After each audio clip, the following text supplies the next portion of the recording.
ನಮಸ್ಕಾರ ಎಲ್ಲರಿಗೂ. ಇವತ್ತು ನಮ್ಮ ಕರಾವಳಿ ಸ್ಪೆಷಲ್ ಉಡುಪಿ ಕುಂದಾಪುರ ಸ್ಟೈಲ್ನಲ್ಲಿ ಮನೆಯಲ್ಲೇ ಈಸಿಯಾಗಿ ಮಾಡ್ಬೋದಾದ ಫ್ರಾನ್ ಗೀ ರೋಸ್ಟ್ ಮಾಡೋಣ.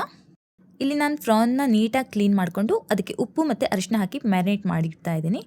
ಇಲ್ಲಿ ಸ್ವಲ್ಪ ಬಿಸಿನೀರಿಗೆ ನಾನು ಬ್ಯಾಡಗಿ ಮೆಣಸಿನ್ಕಾಯಿ ಮತ್ತು ಹುಣಸೆ ಹಣ್ಣನ್ನು ಹಾಕಿಬಿಟ್ಟು ಇಡ್ತಾ ಇದ್ದೀನಿ. ಹಾಗೆ 1 ಸ್ಪೂನ್ ಧನಿಯಾ, 1/2 tea spoon pepper, 1/2 tea spoon ಜೀರಿಗೆ, ಸ್ವಲ್ಪ ಮೆಂತ್ಯ ಕಾಳನ್ನು ಹಾಕಿಬಿಟ್ಟು ಡ್ರೈ ರೋಸ್ಟ್ ಮಾಡಬೇಕು.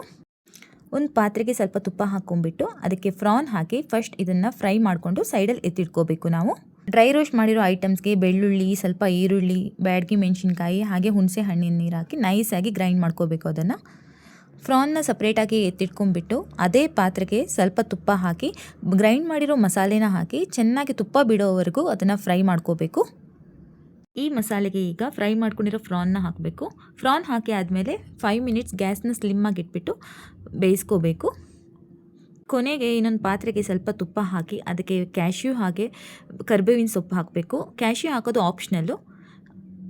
ಇದನ್ನು ಇವಾಗ ಗೀ ರೋಸ್ಟ್ಗೆ ಹಾಕಿದರೆ ನಮ್ಮ ಗೀ ರೋಸ್ಟ್ ರೆಡಿ ಆಗುತ್ತೆ. ಇದನ್ನು ನೀವು ಅನ್ನದ ಜೊತೆ, ನೀರು ದೋಸೆ ಜೊತೆ, ಚಪಾತಿ ಜೊತೆ ಯಾವುದ್ರ ಜೊತೆ ಬೇಕಾದರೂ ತಿನ್ಬೋದು. Thank you for watching.